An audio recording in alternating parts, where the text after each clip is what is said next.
The alarm rang through Border Station Omega-7 like a scream in the night. Sensor technician Kilmar jumped in his seat as red lights flashed across his control panel.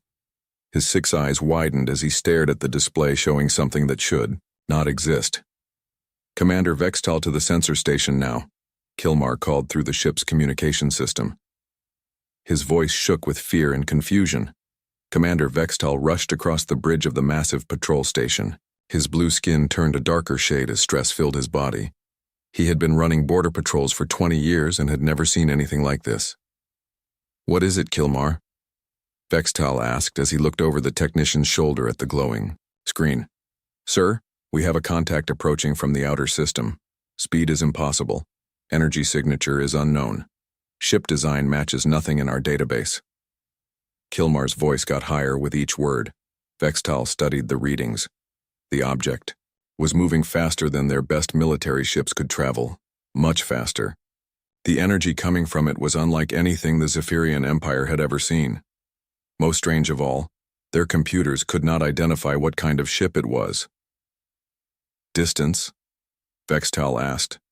40 million kilometers and closing fast, sir. At current speed, it will reach our position in 12 minutes. 12 minutes? Vextal felt his heart's beating faster. "Are you certain about these readings?" "I have checked them 3 times, sir. The computer confirms all data." Vextal moved to his command chair and pressed the emergency button. "All stations, this is Commander Vextal. We have an unknown contact approaching. Battle stations, repeat, battle stations." The station came alive with activity. Zephyrian soldiers ran through the corridors. Weapon systems powered up. Shield. Generators hummed to life. In 60 seconds, Border Station Omega-7 was ready for war. "Sir," called Communications Officer Zilnex from across the bridge, "I am sending standard identification request to the unknown vessel. No response so far." "Keep trying," Vextal ordered, "and send an emergency message to Fleet Command. Tell them we need backup immediately." Far away from the panic on the Zephyrian station, Captain Jake Morrison sat calmly in his command chair aboard the Pioneer's Edge. The human ship moved through space like a knife through water. Its advanced engines made no sound and left no trail that alien sensors could follow. "Lisa, how are our systems?" Jake asked his chief engineer. "Everything is perfect, Captain," Lisa Carter replied from her station. "The new drive is working, better than we hoped. We will reach the alien station in 10 minutes. "Good. Ryan, are you picking up their communications?" Communications Officer Ryan Brooks nodded. "Yes, sir. They are very scared. They keep asking us to identify ourselves. They also called for help from their main fleet." Jake smiled. "Perfect. That means they will bring more ships for us to study. Amy, are you ready for first contact, Doctor?" Amy Sullivan, the ship's expert on alien life, checked her equipment. "All translation systems are working. We have been studying their language for 30 years. I can speak to them perfectly." "Excellent.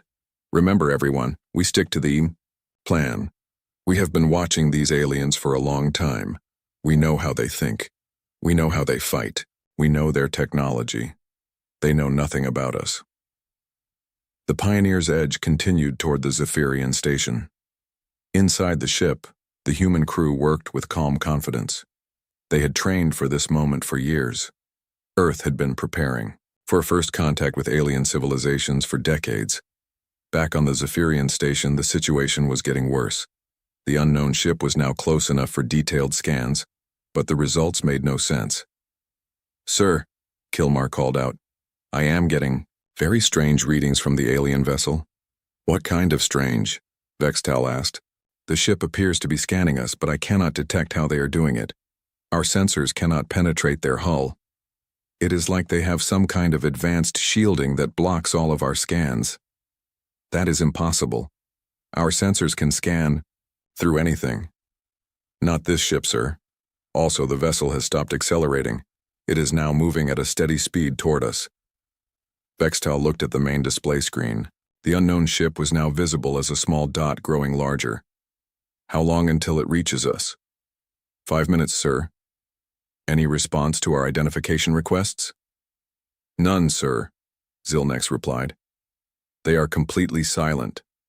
The minutes passed like hours.